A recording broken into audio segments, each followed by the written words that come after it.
각설하고 바로 본론으로 들어가도록 하겠습니다. 오늘 저희가 첫 시간이기 때문에 성경의 그 구약과 그리고 모세오경 또 그 안에 있는 창세기에 대해서 할 거고, 우리가 시간이 조금 있다고 하면 창세기를 잠깐 보고 오늘 수업을 마치도록 하겠습니다. 저희는 총 한 15분 정도의 러닝 타임을 갖고 있습니다. 15분 정도의 러닝 타임을 가지고 있고, 15분이 되면 자동으로 끝나는 그런 시간을 가질 것입니다. 왜냐하면 시간이 길어봤자 그 많은 분들이 그 시간을 다 보지도 않습니다. 어차피 그렇기 때문에 저희는 딱 15분, 일주일에 15분 정도 성경을 제대로 공부하는 시간을 갖자라는 그런 생각을 해서 15분 정도 하는 시간을 갖겠습니다.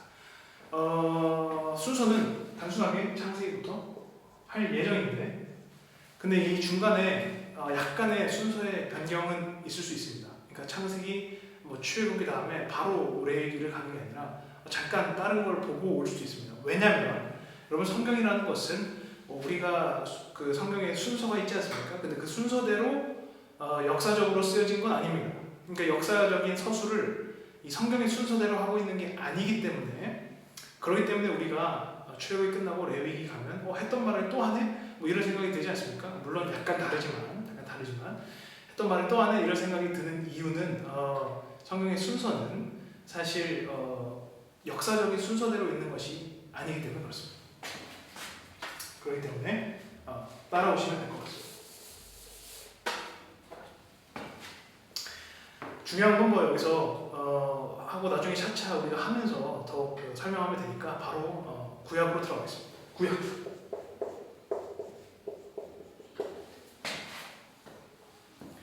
구약에는 역사서, 그리고 역대기도 사실 역사서에 포함되는데, 그리고 지혜서와 예언서가 있습니다. 네, 그래서 그다음에 지혜서, 그다음에 예언서, 이렇게 총 39권으로 되어 있는 것을 우리가 알 수 있습니다. 개신교 성경 기준입니다. 그래서 역사서에는 우리가 알고 있듯이 창세기부터 시작을 해서 지혜서 전까지, 에스더까지가 바로 역사서라고 할 수 있습니다. 그래서 전까지 역사서. 사실 이 역사서도 안에 들여다보면 우리가 예를 들어서 모세오경, 그리고 신명기 역사서라는 그런 명칭이 있는데, 이건 굳이 기억을 안 하셔도 되는데, 사무엘, 여호수아부터 열왕기하까지가 신명기 역사서고, 그 다음에 역대기 이렇게 나눌 수 있는데, 굳이 우리가 신학을 전공하지 않는데 이렇게 나누실 필요 없고 그냥 역사서다 그렇게 알고 있으면 될 것 같습니다. 네, 역사서다. 지혜서는 사실 지혜서 플러스 시편이라는 그런 이름을 가지고 있습니다. 우리가 잘 알고 있는 욥기가 이 지혜서에 포함되어 있는 걸 알 수 있고, 아가서까지가 이제 지혜서 및 시편, 이렇게 시편은 이제 시편까지 포함되어 있는 걸로 알 수 있고, 이 예언서는 사실 대예언서, 제가 글씨가 안 좋은데 이해해 주시기 바랍니다. 대예언서, 그다음에 소예언서, 이렇게 나눌 수 있습니다. 나눌 수 있고, 이게 뭐가 대예언서고 뭐가 소예언서라고 외울 필요가 없는 게, 사실 순서대로 이렇게 되어 있습니다. 이사야부터 다니엘까지가 대예언서 때, 성경의 순서를 보시면 이사야부터 다니엘까지 쭉 나와 있지 않습니까? 그게 사실 그러니까 대예언서라는 것은 양이 많아서, 페이지가 많아서, 그리고 소예언서는 상대적으로 페이지가 적습니다. 그렇기 때문에 대예언서와 소예언서를 이렇게 나눕니다. 근데 문제는 이것도 이제 소예언서도 우리가 호세아부터 말라기까지인 걸 알 수 있습니다. 이렇게 5권, 이렇게 12권, 이렇게 해서 총 17권. 중요한 사실은 아닙니다. 우리가 이거 외우는 거야, 외워봤자 성경을 읽으면 되니까 외우는 건 중요치 않은데 중요한 사실은 뭐냐면 이게 역사적 순서대로 있는 게 아니라서 헷갈립니다. 역사적 순서대로 따랐으면 아모스가 제일 먼저 나와야 되는데 그렇지 않지 않습니까? 예언서 중에서 아모스서가 제일 먼저 나오는데 그게 아니라 이사야서가 먼저 나옵니다. 그렇기 때문에 헷갈려요. 갑자기 이 선지자가 이 말하다가 저 선지자는 저 말하고 이 사람도 이 말하고 해서 이게 상당히 순서가 뒤죽박죽이다라는 이미지를 받을 건데 그 이유는 분량으로 나눠서 그렇습니다. 분량대로 나눠서 그렇기 때문에 순서대로 성경을 읽는 것도 좋긴 하지만 역사적 순서대로 읽으면 그게 이런 내용이구나라는 게 머리 안에 들어오기 때문에 사실 성경을 공부하기에는 더 좋습니다. 그건 저희가 차차 하도록 하겠습니다. 네.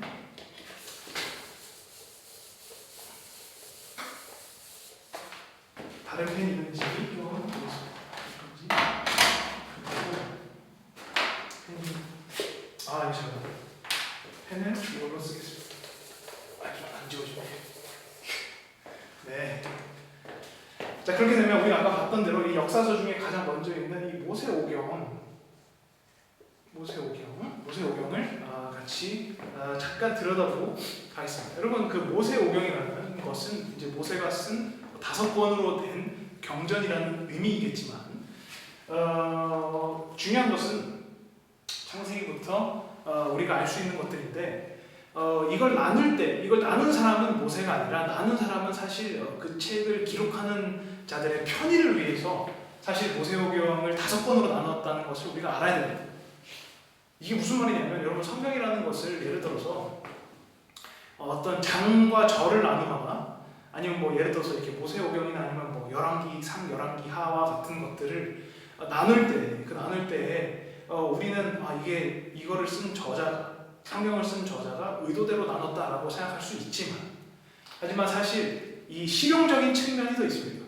당시에는 여러분 그 성경을 쓸 때는 이렇게 우리가 알고 있는 것처럼 이렇게 책에다가 이렇게 적는 게 아니라 이렇게 길게 된 무슨 가죽 같은 동물의 가죽 위에다가 이렇게 글씨를 쓰는 겁니다. 그 다음에 이거를 이렇게 말아서 두루마리로 가지고 다닌다는 걸 알 수 있습니다. 이런 책이 아니라 이런 두루마리 형태인 것을 알 수 있습니다. 그렇기 때문에 너무 두루마리가 길면 보관도 용이하지 않고 쓰는데도 힘들기 때문에 이거를 5권으로 나눠서 모세오경이 5권이다라고 생각하시는 게 편합니다. 물론 뭐 외우진 않아도 됩니다.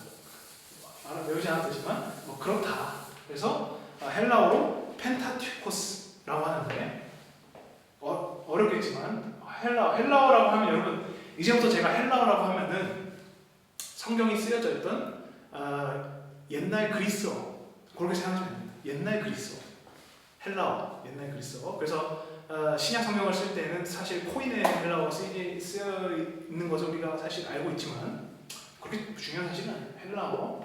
헬라어로 펜타튜코스라고 하지 않습니까? 펜타튜코스 의미는 5권의 두루마리라는 의미고 그렇게 헬라어는 이렇게 해석이 되지만 이 모세오경을 히브리어로 뭐라고 하냐면 여러분 히브리어라고 하면 우리가 구약의 원어로 알고 있는 예전 히브리어입니다. 지금 유대인들이 사용하는 히브리어랑 성경의 히브리어가 살짝 다릅니다. 모음과 관련해서 다르기 때문에 어쨌든 예전 히브리어로 봤을 때는 이걸 토라라고 합니다. 토라. 제 글씨가 아주 안 좋은데 이해해 주시기 바랍니다. 토라. 하나님의 율법이라는 뜻과 하나님의 가르침이라는 뜻이 있습니다. 중요한 거는 모세오경이 뭐냐 5권의 두루마리다 이게 중요한 게 아니라 모세오경이 뭐냐 하나님의 율법이다. 이게 굉장히 중요합니다. 하나님의 율법이다. 하나님의 가르침이다. 그러면 이제부터 우리는 모세오경을 볼 때 율법서다라는 것도 한 가지 추가하시면 좋을 것 같습니다. 율법서. 단순히 역사서줄만 알았는데 모세오경은 좀 더 확대해서 보면 좀 더 자세히 들여다보면 율법서구나. 하나님의 율법을 가르치는 것입니다. 그걸 전제하고 가냐 안 하냐가 굉장히 중요합니다. 하나님의 율법서인지 아닌지를 자꾸 이렇게 안 들어주지? 아니, 전제하고 하냐 안 하냐가 중요합니다. 자, 그러면 이 창세기의 첫 번째 우리가 알고 있는 창세기, 모세오경의 첫 번째로 알고 있는 창세기를 들어보겠습니다.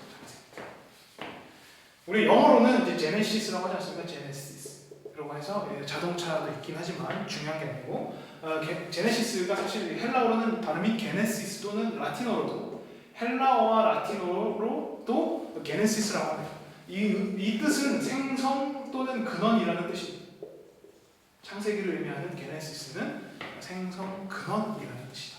그래서 창세기를 세 파트로 나누면 잘 따르고 있으니까 혹시 좀 빠르시면 유튜브에서 그 말의 속도를 느리게 할 수 있는 부분이 있는데 그걸 사용하시는 것도 적극 추천드립니다.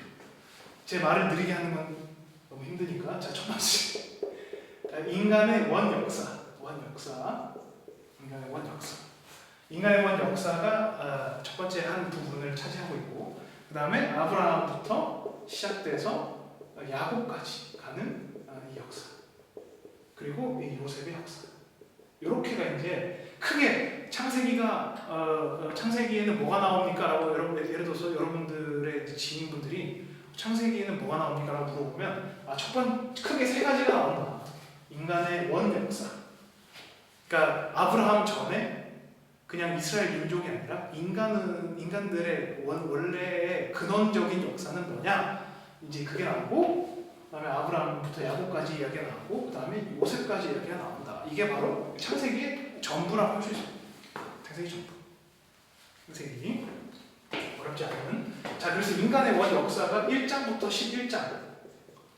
11장까지가 인간의 원 역사를 알려줍니다. 자, 이제 이 부분을 저랑 같이 오늘 이 시간에 어디까지 볼지 모르겠지만 시간이 없으면 중간에 끊겠지만 한번 보도록 하겠습니다. 잠깐. 네. 오케이. 자, 1장부터 11장의 내용은 아브라함 전까지. 그러니까 이게 이 인간의 역사가 이제 뭐 아담부터 쭉 가서 아브라함 전까지를 1에서 11장. 간단하지 않습니까? 1에서 11장. 아담에서 아브라함 전까지. 일반적으로 인류의 역사가 어땠는지를 설명하는 것입니다. 인간은 인간은 누구에 의해서 창조되었는가, 그리고 인간이 어떻게 죄를 짓게 됐는가, 뭐 등등부터 시작해서 그런 전반적인 역사를 알려주는 게 1장부터 11장이고, 중요한 것은 인류의 역사의 중심에는 하나님과의 관계에 있다. 그 부분도 중요합니다. 자, 이제 창세기 1장부터 들어가고 있습니다. 창세기 1장부터. 네, 잘 지워지는데 다음에 한 번 더 어떻게 하면 잘 지울 수 있는지를 제가 공부해 보겠습니다. 자, 창세기 1장 1절 보시면, 창세기 1장 1절, 저는 세번역 성경을 주로 사용할 예정인데, 왜냐하면 이게 공부할 때는 세번역 성경이 더 편할 수 있습니다. 왜냐하면 말을 풀어서 하니까 더 편할 수 있기 때문에 우리가 성경 공부할 때는 세번역을 보는 것도 나쁘지 않고, 그리고 뭐 개역 개정이랑 그렇게 크게 차이점이 말투 빼고는 없으니까 개역 개정을 보시면서 하셔도 딱히 상관없습니다. 1장 1절. 태초에 하나님이 천지를 창조하셨다. 이 부분은 사실 단순히 1장 1절이라서 중요하다를 넘어서서 이 부분은 아마 여러분도 이미 다 아시겠지만 모든 목회자분들도 그렇고 모든 신학자분들도 다 말씀하시겠지만 단순히 창조를 말하는 게 아니라 하나의 신앙 고백과 같은 문제입니다. 신앙 고백. 이 세상이 누구에 의해서 돌아가느냐? 이 세상이 어떤 경륜으로, 누구의 의도와 생각으로 돌아가느냐? 이 부분을 판가름하는 부분이기 때문에 1장 1절 굉장히 중요한 것을 알 수 있습니다. 우리의 신앙 고백과 같다. 우리가 뭐 사도신경을 외우거나 하면서 우리 신앙 고백을 하지 않습니까? 그런 것처럼 창세기 1장 1절도 어떻게 보면 우리의 가장 근본적인 신앙 고백이다라는 것을 알 수 있습니다. 중요한 것은 1장 3절에 보시면, 읽어드리죠. 하나님이 말씀하시기를 빛이 생겨라 하시니 빛이 생겼다. 여러분 이게 하나님께서 창조하시는 도구가 뭐냐면 하나님께서 뭘로 창조하십니까? 말씀으로 창조하시지 않습니까? 말씀으로 창조하십니다. 이 부분 중요합니다. 이 부분 중요해요. 다른 것도 아니고 왜 말씀으로 창조하시는 게 중요하냐면 제가 요한복음 1장을 가지고 있습니다. 요한복음 1장. 요한복음에서 사실 그 중요성을 더 잘 알 수 있는데 요한복음 1장 1절에서 태초에 말씀이 계셨다. 그 말씀은 하나님과 함께 계셨다. 그 말씀은 하나님이셨다라고 하지 않습니까? 하나님께서는 말씀으로 창조하셨고 그 말씀이 곧 요한에 의하면 그 말씀은 예수님이시다라는 것을 또 우리가 나중에 가서 알 수 있기 때문에 하나님께서 천지를 말씀으로 창조하셨다는 것은 중요하다. 그 말씀은 예수 그리스도시다라는 것도 우리가 사실 창세기 때부터 알 수 있는 겁니다. 조금 과장하잖아요. 창세기 때부터 사실을 알 수 있다.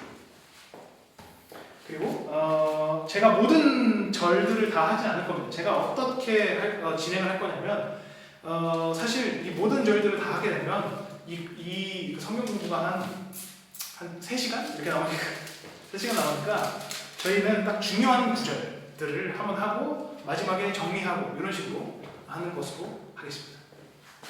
다음에 눈여겨볼 구절은 1장 14절입니다. 1장 14절 제가 읽어드리겠습니다. 하나님이 말씀하시기를 하늘 창공에 빛나는 것들이 생겨서 낮과 밤을 가르고 계절과 날과 해를 나타내는 표가 되어라. 물론 여기에는 지금 광명체라는 표현이 안 나와 있는데 개역 개정에 보시면 광명체라는 표현이 나옵니다. 광명체. 우리가 알고 있는 해와 달, 별들 이런 거 뜨지 않습니까? 그런 것들 우리가 보통 광명체라고 하지 않습니까? 물론 자체적으로 빛을 내는 게 있고 그리고 그 빛을 받는 게 있지만 발광체라고 하는.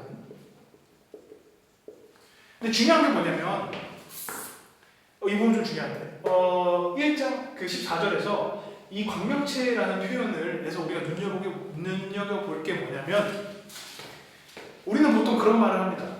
창세기라는 것은 다른 그 당시 중동 지역에 있었던 다른 종교들과 굉장히 비슷하다. 창세기 보면 다른 종교들하고 비슷하다라고 말을 하는 사람들이 있는데 잘 모르면 그렇게 말할 수 있겠지만 우리가 사실 창세기를 조금 더 공부하고 들여다보면 이런 표현 발광체, 광명체를 하나님께서 만드셨고 이게 여기에 대한 특별한 언급이 없습니다. 그냥 낮과 밤을 나누는 기준이야. 얘네들이 그냥 그런 거야 라고 하지 않습니까? 이게 왜 중요하냐면 여러분 당시에 그 주변에 있던 그 중동 지역의 다른 국가들이나 다른 종교들은 하늘에 떠 있는 해와 달과 별들을 신으로 믿었어요. 그래서 여러분 별자리라는 것들 이런 것들을 자세히 보시면 사실 별자리라는 것도 우리가 이거는 좀 더 나중이긴 하지만 그리스 로마 신화에서 파생된 거지 않습니까?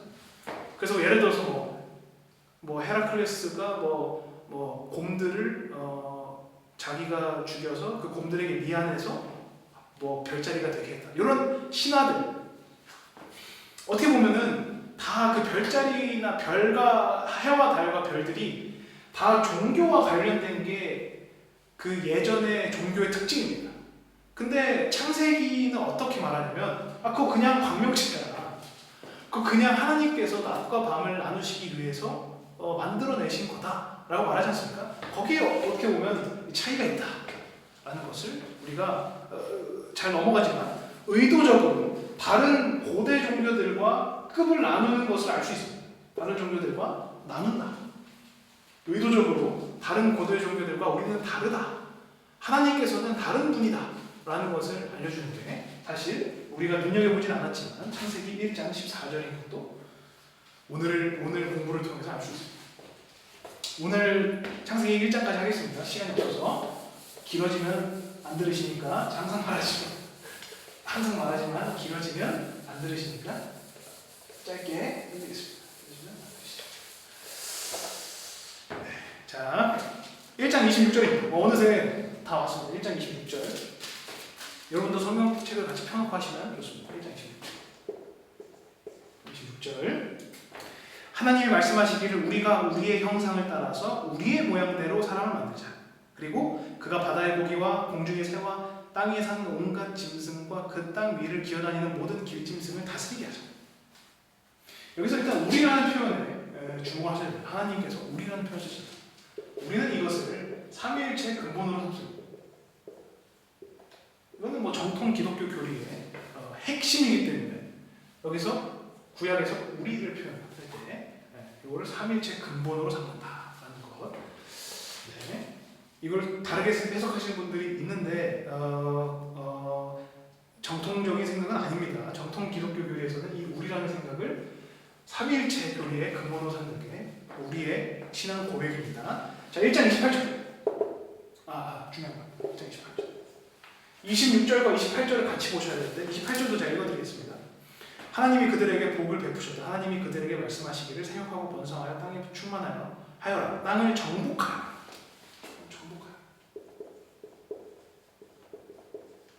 바다의 고기와 공중의 새와 땅 위에서 살아 움직이는 모든 생물 다스려. 여러분 이 26절과 28절을 그 동시에 놓고 보면 우리가 알 수 있는 게 뭐냐면 인간이라는 것은 단순히 하나님께서 창조하셔서 에덴 동산에 둔 그런 뭔가 그런 두기 위한 에덴 동산에 두기 위한 그런 생명체가 아니라 우리의 형상대로지 않습니까? 우리의 형상대로, 형상. 하나님의 형상대로. 하나님의 형상대로 만들어져서 너희가 에덴 동산으로부터 에덴 동산이 아닌 곳으로 정복하여서 퍼져나가라라는 것을 의미합니다. 여러분 이게 사실 근데 이렇게만 듣고 보면 그게 뭐가 어쩌다는 거지? 라고 생각하실 수 있겠지만 당시에 그 상황적 시대적인 배경을 같이 보면 하나님의 영역을 넓혀가라라는 것 또한 알 수 있습니다. 인간이라는 것은, 사람이라는 것은 하나님의 형상으로서 하나님의 대리인이다. 그래서 하나님의 그런 뜻과 하나님의 그런 명령을 갖고 에덴 동산으로부터 시작해서 너희가 갖고 나가라 라는 것을 알 수 있습니다. 인간이 하나님의 형상으로 지음을 받았다라는 것은 어떤 의미를 갖냐면 하나님의 대리인이자 곧 하나님의 형상으로 만들어졌기 때문에 우리는 그만큼 하나님과 소통하는 자들이며 하나님의 뜻을 가지고 나아가는 자들이다라는 것을 해요. 그렇기 때문에 성경이 말하는 인간은 이러한 의미를 갖습니다. 단순히 그냥 하나님께서 지으셨다 해서 끝나는 게 아니라 지으신 그 이유와 원인과 그 결과가 바로 이렇게 나타난다라는 것입니다.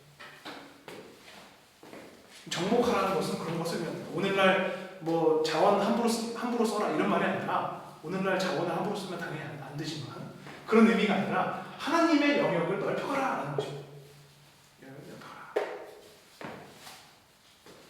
그리고 1장 29절 보시면 하나님께서 제가 읽어드리겠습니다. 깜빡했네. 하나님이 말씀하시기를 내가 온 땅 위에 있는 씨 맺는 모든 채소와 씨 있는 열매를 맺는 모든 나무를 너희에게 준다. 이것들이 너희의 먹거리가 될 것이다. 이걸 제가 굳이 왜 했냐면 뭐 채소가 중요한 건가 이런 게 아니라 하나님께서 대화의 상대로 삼으신다. 그냥 단순히 하나님께서 이렇게 인간들을 에덴 동산에 지어놓고 바라만 보시는 게 아니라 계속 말을 하십니다. 이런 것들을 이렇게 해라, 저런 것들을 저렇게 해라 라고 하시면서 우리를 대화의 상대이라는 것은 곧 우리와 교류하고 영적 교류 또는 뭐 어떤 교류든 우리와 교류하신다라는 것을 알 수 있습니다. 우리와 교류하시는 분. 그것은 곧 나중에 가서 우리 그 하나님과 인간의 교류의 절정에는 어떤 것이 있냐면 뭐 사랑과 은혜가 있다라는 것도 우리가 나중에 알 수 있는데 그 부분은 다음 시간에 하도록 하겠습니다. 우리와 교류하시고 우리와 대화를 나누시는 그것이 바로 성경이 말하는 인간의 특징이다. 인간이라는 것은 바로 그런 특징을 가집니다. 자, 첫 번째 시간에 우리가 지금 구약에 대해서 했고 모세오경에 대해서 잠깐 했고 그 다음에 오늘 창세기를 나누고 있습니다. 창세기 저희 1장 하지 않습니까? 1장 창세기 1장 앞으로 매주 한 5장씩 하는 게 목표입니다. 5장씩 저희가 할 수 있도록 분발해야 됩니다. 지금 시간이 제가 말을 좀 줄여야 되는데 쉽지 않은데 어쨌든 그렇게 해서 저희가 5장까지 하게 되는 것을 목표로 해서 다음 주부터는 창세기 2장부터 빠르게 진도를 나갈 수 있는 그런 시간을 갖도록 하겠습니다. 감사합니다.